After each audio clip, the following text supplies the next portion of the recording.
their hearts aglow. Industrial souls forged in fire's embrace. Their lives entwined with skill's relentless pace. In factory's depths, where engines hum and All right, hello people, and welcome to another episode of Industrial Souls, where we try to get to know the people behind the machinery. And this episode is going to be with a guest of mine named Sean O'Meara. And Sean is a CIO who has a little bit of a visionary edge to him. He is got some really interesting ideas around integrating new technologies into manufacturing, such as AI, which we all know is becoming such a massive thing. And he also has a great take on coaching in the human side, soft skills in the IT arena, and how you can leverage those kind of things besides technical skills in your manufacturing business. So we're going to have fun here coming up. Stick in here because things are about to get industrial.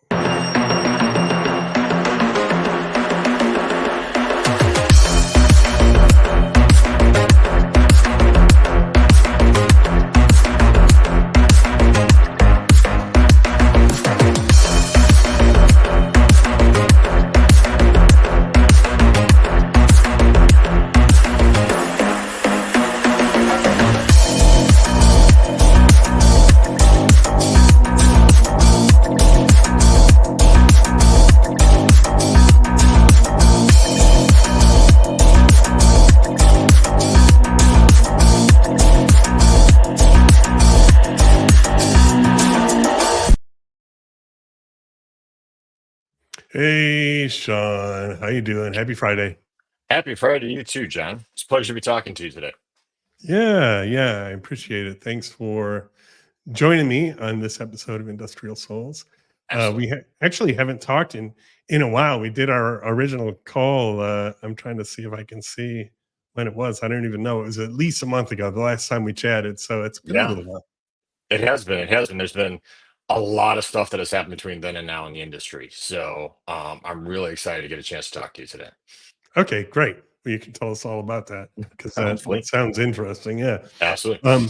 Yeah, what I usually do and what I'd like to do today with you is start out though by helping the folks to get to know you a little Okay. better. So I'm going to ask you to tell us a little about your story. But before you do that, I'm Yes. going to speak to the people watching and say, if you're watching this live, feel free to jump into the comment section with any comments or questions you have for Sean. You are welcome to interact at any time.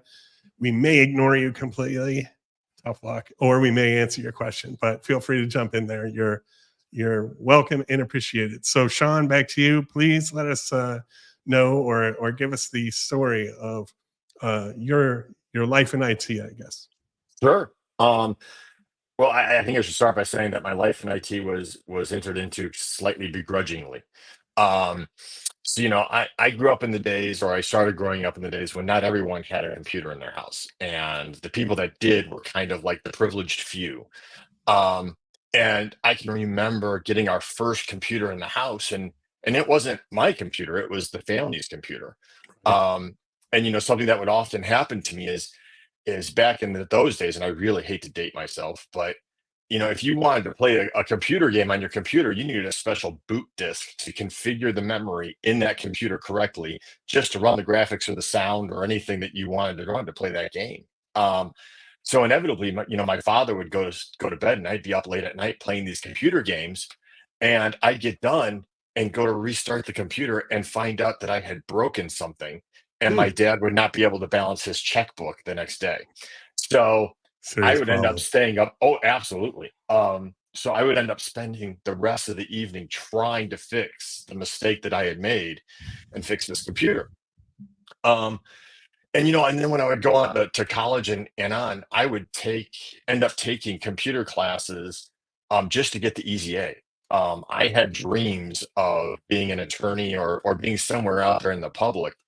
And um, I get these elective courses, or you need to take these certain math courses. And I think at one time I took advanced programming. Um, And as I met with the professor at the end of the course, he looked at me, he goes, "You're a journalism poli-sci major. Why the heck are you in this class?" And I laughed and I said, no offense, but I just wanted the easy A." And he laughed at me. He said, "No one else is in this class for the easy A." And I ended up getting an A+ in that class. So, begrudgingly, I had this talent or this skill for computers, but I always wanted to be working with people. I did not want to be one of those guys with the, lights dim low and just staring at the computer screen. Not that there's anything wrong with that. Um, but as I started my career, people around me would say, "Sean, you've got this weird talent. You understand and can deal with technology, but you also like talking to people. There is something that's not usual." That's not normal, Sean. No, exactly.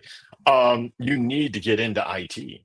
And so, I did. I ventured into the world of IT. I started getting, certifications to show that I really knew what I was talking about, and started this rise as I started as a network admin and became an IT assistant director for a department.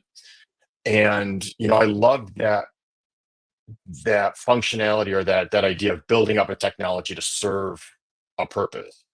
Um, but then I would kind of get frustrated with the fact that you'd get this feeling that you'd be stuck in the mud, that you keep saying, "Hey, we got to do this," but people were slow to adopt. So I have this joke that I have this salesman inside of me.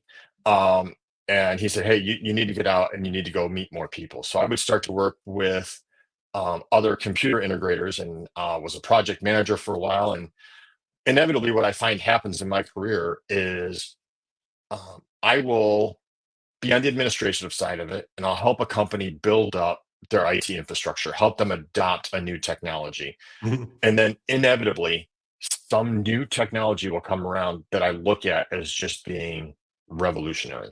Server virtualization was one. Yeah. Um, and I looked at it like, "Oh my gosh, people don't understand what this can do." And then I jump on the other side of the fence and I find myself working with integrators to go out and evangelize this new technology and help people understand how it can transform their business, how it can transform business in general, make their lives easier, and how they can adopt it. And then inevitably, while I'm doing that, history has proven that I'll run across a client that looks at me and says, "Sean, we really need your help doing this for us." And I will embrace that technology, embrace that client, and end up working with them, for them, to help build that up. Until unfortunately the day comes again where that salesman inside of me looks and says, "Ooh, there's a new technology. You need to be out there doing this."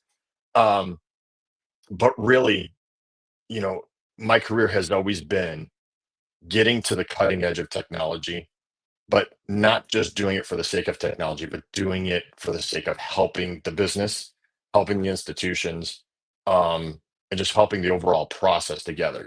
Being on the cutting edge is no good just for the sake of being on the cutting edge. Right. Eventually, you have to cut something, and that's when it comes back down to the business. Yeah, that's actually super fascinating. And this is exactly probably why you found yourself in roles like CIO, because I think that ability to think in those different channels of one from the business aspect, from the human aspect, and then grasp the technology skills with kind of the leadership skills and sales, a little mix of sales in there. Yeah, you sound like a kind of like a CEO for a tech startup or something like that, who might have this mix of skills. It is unusual. What's actually not unusual is people mistake their way into their careers. I've had so many Yeah, guests who are like, "I always wanted to be a tool player, but somehow I ended up in industrial marketing." And yours is like sort of similar. Our callings, it seems like they find us. You're kind of like, "Oh, I wanted to do this," and then you're over exactly, here. Yeah, but you're exactly, still firing on those cylinders are still firing. They're just firing in different ways, and it's part of what makes you a unique person, a unique mix that you bring to well, whatever thank you for team saying you're that. on. Yeah. Yeah. No, it's interesting. I mean, I talk to a lot of people. I am human-centered also. I try to be human-centered about marketing and bring a human-centered approach to everything in the industrial world also. And that's why this show is called Industrial Souls, because it's about people. Even though we're all doing things in an industrial marketplace, which is all mechanized and automated, and it's all about productivity and numbers and technologies and efficiencies, but we're human beings, and that's, you know, Excellent. critical never to lose sight of it. So on that topic and what you were Yeah. just saying, I want to talk about this idea of the soft skills approach to IT, I guess, as it applies maybe to your team, like bringing other people. So if you're a leader in technology or in anything really, and you want your people to kind of also grow in this, because there are people who are just going to be, nose down into a terminal session for 8 hours a day and are content with it. But pretty much Sure. everybody has soft skills and wants to grow in them and is valuable in growing them. So I'm curious. The question is, like, how do you bring your love and application for soft skills into a team environment? Like when you're working with a team, how do you raise the level in those areas for the Sure. team? So I have to, off right off the cuff say I am by no means perfect at this. Just like I've got that person inside of me that wants those soft skills and works with people, I am still that IT geek at heart too. So, I get it's it. that finding that balance in both worlds. Um, but early on, one of the things that I find is extremely hard for any IT leader or any manager right now is there are so many buckets of knowledge. And, to be a true leader or CIO, you can't be an expert in AI because that means you're not an expert in networking or cybersecurity or any of those other things that all go together to make an infrastructure. So, what is imperative to any leader, I think, in today's age is to understand technology, to understand the fundamentals of how data exchanges from one system to the next, and then be able to be a leader with the people on your team. So be able to look at your person and say, hey, you might not be an expert in system development today, but I need you to be, and I'm going to help you become that. What resources do you need for me to turn on for you to be able to do that? Um, and then, inevitably, I often call myself sometimes a dreamer, but my developers are the actual, wrench turners. But in order to be that dreamer, it's a double-edged sword for a leader. You can't be an expert, but you need to be smart enough that when that person that you're developing comes up to you and says, hey, I can't do this, one, you have to know whether or not it's possible or not. And then two, need to know what doors you can walk through with them to make it possible. Because just because they can't see the end doesn't mean it's not there. So that's where those people skills come in. It gets frustrating sometimes. We always want to look for that misplaced comma or semicolon in the code to figure out why the program's not running right. But a lot of times it's sitting down with that person and say, let's get on the phone, let's call someone and ask for help. And take not taking no for an answer. When they say it can't be done, why can't it be done? Explain to me why it can't be done. And unfortunately, and I don't mean any discredit to any of my peers, um, but this is going to be an inflection point in the world to come. And that is, I see a lot of IT leaders and managers and decision makers who don't have that background in IT. They've got the background in business, Right. which is equally as important.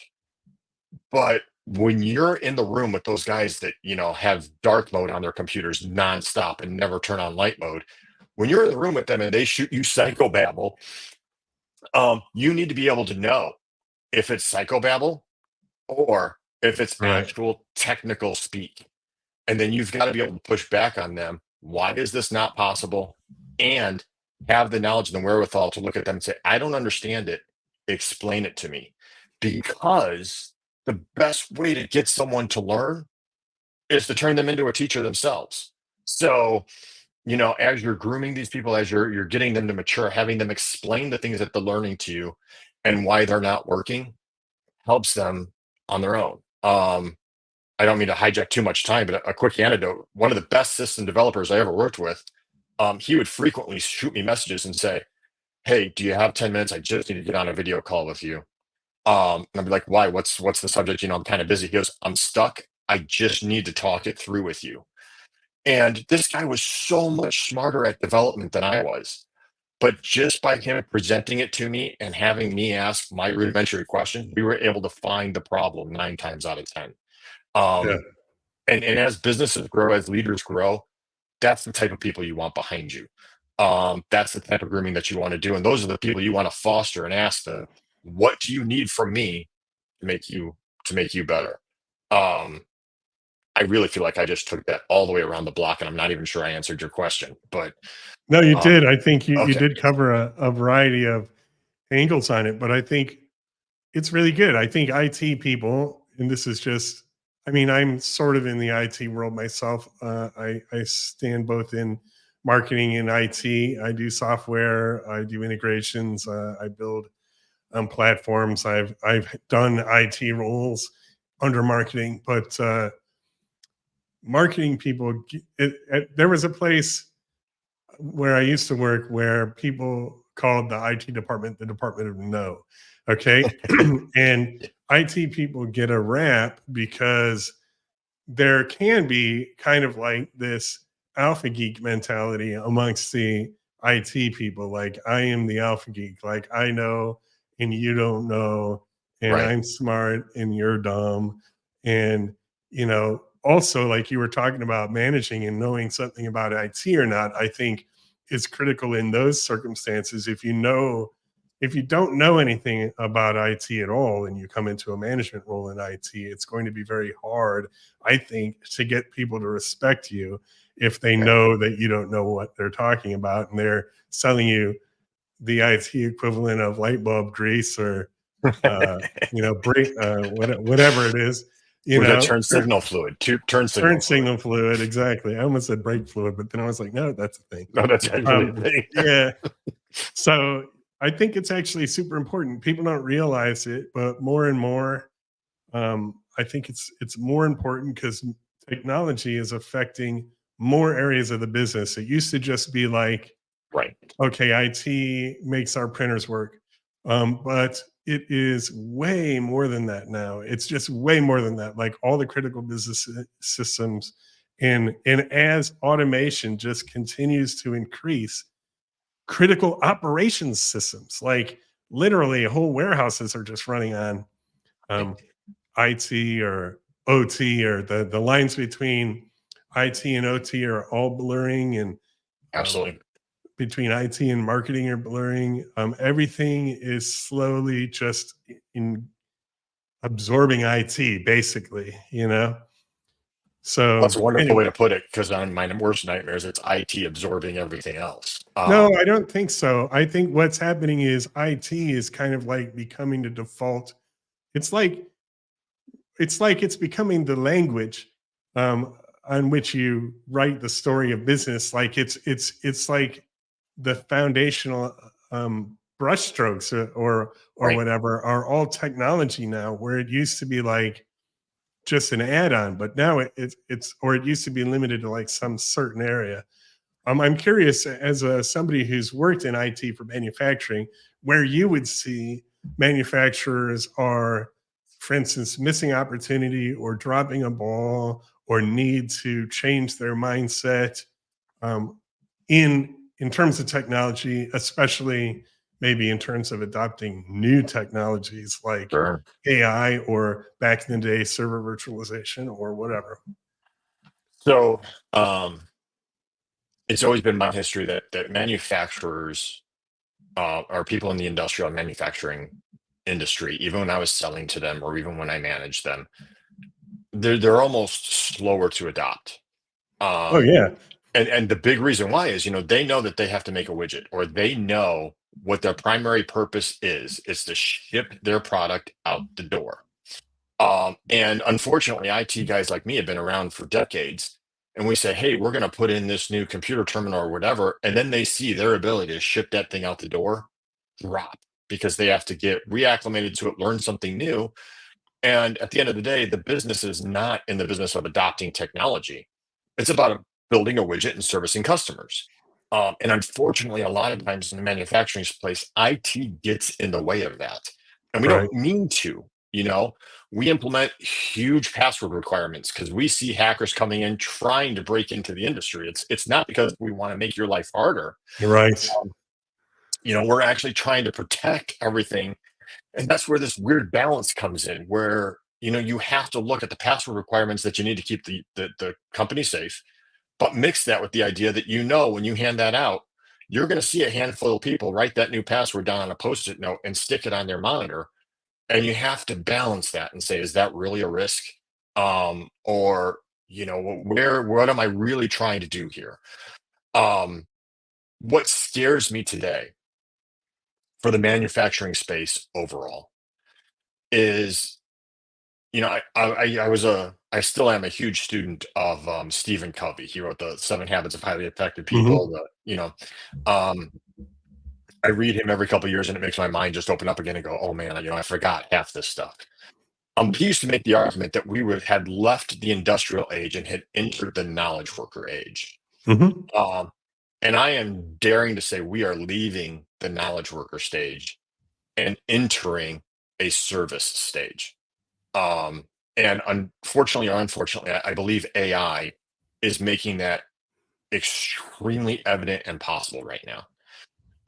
So the biggest thing that I see is that artificial intelligence is out there, and you have these slow adopters, no matter what industry they're in, either don't understand artificial intelligence, don't understand the difference between generative and predictive AI, um, or they're reading or listening to the wrong podcasts or news sources, and they're just not touching it at all, or think it's a flash in the pan idea. Right. And the problem that I see is that AI is an exponentially growing technology. And it's not by a factor of two, it's like by a factor of 5 or 10. Yeah. The So, advances are nuts. How fast things. exactly. Yeah, it's crazy. So if I look at someone, if I look at a manufacturing place and I say, hey, what's your AI policy? Oh, we don't have one yet. We're waiting to see how things go. My eyes get huge. And I'm like, wait a minute. Your clients and your competition are already playing with it. And every day that they play with it and you don't, puts them 10 days ahead of you. Because once you start touching it, you start growing exponentially. So, what I see happening is AI is going to come in and people will be scrambling to catch up. Yeah. And at the end of the day, if I'm a customer and I have two choices, one of them is 2 years ahead of the other on their product offerings because they've been using AI, and the other one is just starting to adopt AI. Which one am I going to go with? And that's where it's always going to come back to which one provides me the best service. And that's Right. what AI is going to leverage us to do is create a better service to the people that we sell products to or we help or we counsel. Right. Um, so the biggest, I think you asked me what the biggest challenge for adoption was. I think the biggest challenge for adoption right now, especially with AI, is making businesses look at them and say, why are you in business? Are you in business to ship a product?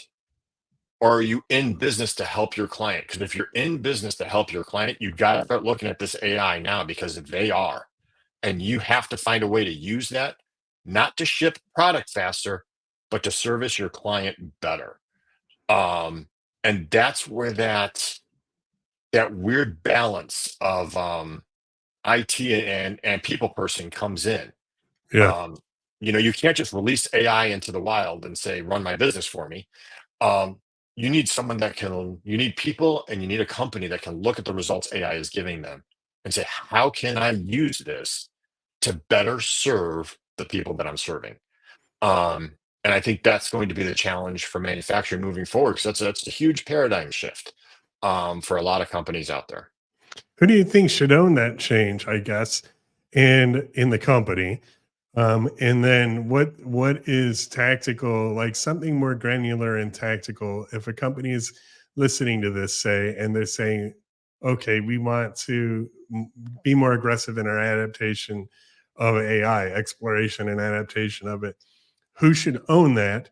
And what kind of granular as you can off the cuff um, type of steps, like what does that look like we want to adapt or adopt AI, who leads Sure. it and how do we do it? Yeah.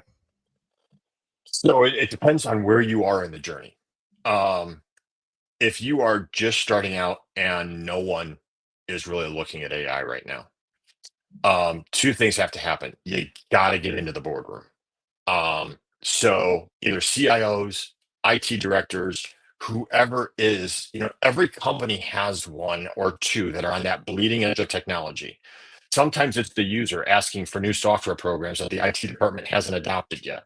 Right. Um, Someone always wants something new. You've got to grab them because I guarantee you they're playing with AI right now. Um, and then you have to look at the governance of that AI. For instance, I'm seeing a lot of things in the news right now because Microsoft just released their new AI agents or announced them. They're getting released, I believe it's next month. And people that don't understand artificial intelligence are throwing out all of these news articles and YouTube videos about this announcement. And I keep looking at them like, whoa, wait a minute. Has anybody read the end user licensing agreement for those AI agents? Do you not realize that while you use those agents, you're training Microsoft's AI models to answer the questions your customers or your competition are going to be asking? Same thing with ChatGPT. So there is this fear of intellectual property bleed Right. out there in the industry. You need to find a way to secure that. But more important than that is once you know how to keep that confined, you need to show the members in your boardroom, one, that it is confined, it's safe, we can use it. And then two, start using it. Probably one of the biggest groundbreaking moments for me. After I secured ChatGPT, I had it plugged into the hands-free of my car. And I just started talking to it one day as I was wrestling with business ideas in my head. Um, I was talking about how to manage my people and how to manage my people effectively using the teachings of Stephen Covey that we discussed earlier. Um, while I was doing this is when VMware was bought by Broadcom and they drastically changed their pricing model. And I thought it was all bunk. And I'm talking to ChatGPT, and I mean, we're going back and forth in a conversation, and it is educating me on my drive quicker than anything I could have learned before. In my opinion, if you start showing your C levels, your managers, your directors, that level of quick learning, of that augmentation of your skills so that you can learn better, it's going to lead to, hey, have we tried using AI for this? Hey, what can AI do for us on this? How can we be better leveraging artificial intelligence? But again, the conversation cannot be, can we ship product faster using artificial intelligence? Because you will be able to. But day one, it has to be, how can we service our clients better? And how can we service our stakeholders better using artificial intelligence? Because if you make it about shipping product, my theory is in a couple of years, AI is going to level that playing field hugely. And all you're doing is going to have a race to the bottom about who can deliver faster. It's not going Right. to be who can deliver faster anymore. It's going to be who can deliver quality, quality and relationships better and faster than anybody else. But did I go too far again? You get me excited about this stuff and I just go on and on and on No, and on and forget where I am. no, it's all good. It's very interesting. I think it already is a race to the bottom in terms of who can just deliver faster.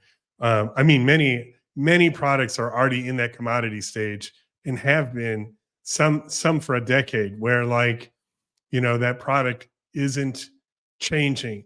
In fact, some products are unchangeable. There are some industries where those products have been defined, certified.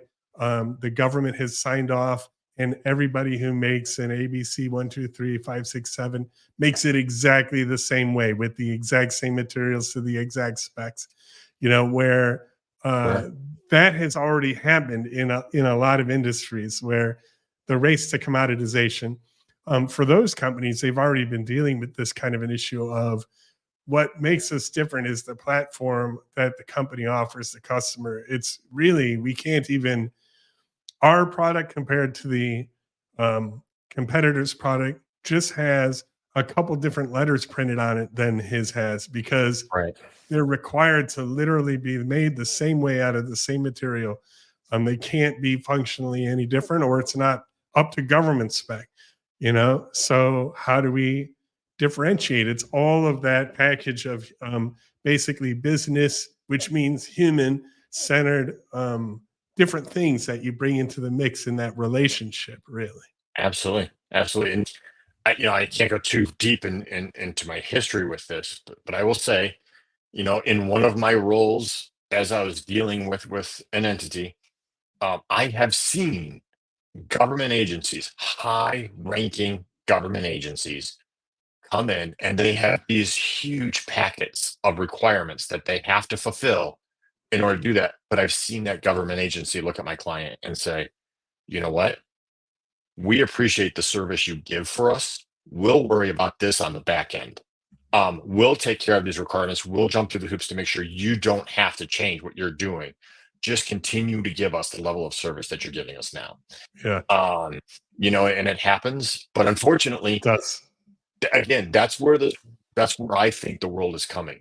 Whereas we get scared of AI and how computers are going to take over, they're going to take over the monotony, and they're going to leave us to be having these conversations face to face, generating relationships, generating service between each other, and making it more relevant that we have to have that human connection. Because AI is just going to take care of everything else. So it's all going to come back down to the humans, I believe, in the end. That's what I think too. Yeah, I totally agree. On your thing about the government waiving their own specifications, there is ones, even like if you read the CMMC spec right in there, there's a whole section where it basically says you have to do all of this essentially, unless we say you don't have to do it. Right. Yeah, and it's like, wait, there's this whole cybersecurity specification that they're jamming down. Right. Everybody in the defense industrial base, but right in it is a giant. We can just let you out through this back door anytime we want clause. I thought that was hilarious, but it's exactly what you're, the kind of thing like what you're talking about there. Something that I believe has surfaced as the reoccurring theme Mhm. of our call today is the human aspect. And Mhm. this is something I've also preached in terms of AI kind of taking over, or not taking over, but like becoming so ubiquitous in marketing, for instance, that the antidote to that is being more human, Sure. having more of this type of stuff. You use the AI to do things that free you up to be more human instead of doing your actual marketing, pretending to be a human.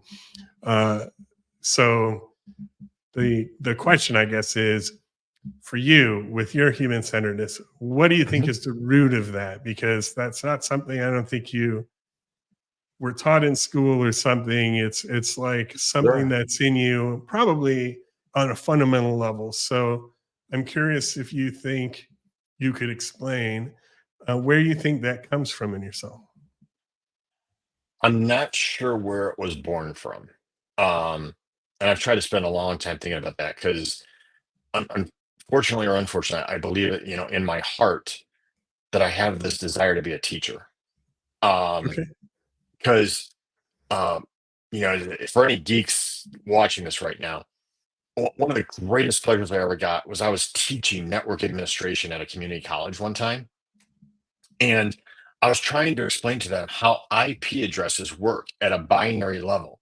And I would have these huge strings of ones and zeros up on the whiteboard. And you've got your back to the class as you're writing all this stuff out and explain it. And I'd turn around and inevitably everyone's staring at their books, but you'd have one or two people going, and you'd see the light bulb go off, in their head. And they're like, oh my gosh, I understand how that works now. And then they could find the computer on any IP address in subnet. And they knew fundamentally how it worked. And I looked at that and that then just changes the complete level of conversation that you're able to have with that person. And you've just given them something that they're not going to have, that they would have never have had before you two met. And the same thing went when I met with clients. When we would talk about the virtualization space, inevitably, if I walked in to talk about server virtualization, there would be times I would have an IT director or a CIO looking at me, and he'd be frustrated that he's in the meeting, and he'd be like, "So what are you talking about? Goggles on my head?" And because thinking about virtual reality. That's funny. And I'd get to step back and actually explain how virtualization worked, how we got there. And as I was doing that, I could see their heads start to nod. And unfortunately, that's my drug, is seeing that I'm bringing you into a new world and opening up new doors for you on how to think about technology and the way to manage and do your business. Um, so I'm not sure where that teacher spirit came from. Luckily, I'm happy that I've got a role in technology. Otherwise, I'd be teaching. We know teachers just aren't treated that well in the U.S. Right. economy. Yeah. It's a shame. But it is. But working with people and walking step by step with them, helping them see that, helping them learn where it can go, and then having the questions come back where we can actually have a conversation about it and we can see technology grow. That's when I look and I'm like, these people got it. They're gonna be okay. They're gonna be able to handle any change that comes their way. Because unfortunately, I believe any growth that anybody experiences comes through challenges and hardships. And if you're a Yeah. company and you see AI on the roadmap and you're thinking, one, I got this, or two, I don't have to worry about it, then you don't see the challenge. Right. And if you don't see the challenge, you're not ready for the growth. And I counsel everybody, your competition and your clients are ready for the growth. Hmm. So you have to adopt that challenge. It doesn't have to be scary, doesn't have to be threatening, but it can be educational and you have to take on that challenge. Yeah. Yep. Excellent words. We're going to close on those excellent words. If people want Oh, to get a hold of you, Sean, where should they find you? Where's the best way to get a hold of you? right now, is my LinkedIn link on this, or if you come to Yeah, this on I'll LinkedIn, definitely link you or okay, tag you in the post and whatnot. So if that's the you can. best way, No, you can also email me at Sean, SEAN, at SeanOmera.net. SEANOMEARA.net. And if you're feeling cautious about doing that, no. At the end of the day, I'm still a geek at heart and I love talking about this stuff. I get off on it, as I hope you can see on this. So please don't mhm. hesitate. Let me know. I'd love to talk to you about all of this. All right. Yeah, it's been great talking to you, and it's been enlightening. I think you bring an awesome human and innovative perspective to IT, which is fun and refreshing. Thank you. And Thank you. I appreciate your time. I appreciate you taking out the moment and jumping on this call and this episode with me. So thank you so much for having me, John. It was a pleasure to talk about this stuff. I really appreciate Yeah, the yeah, opportunity. yeah, for sure. And everybody out there, thank you for tuning in, and I will see you next time.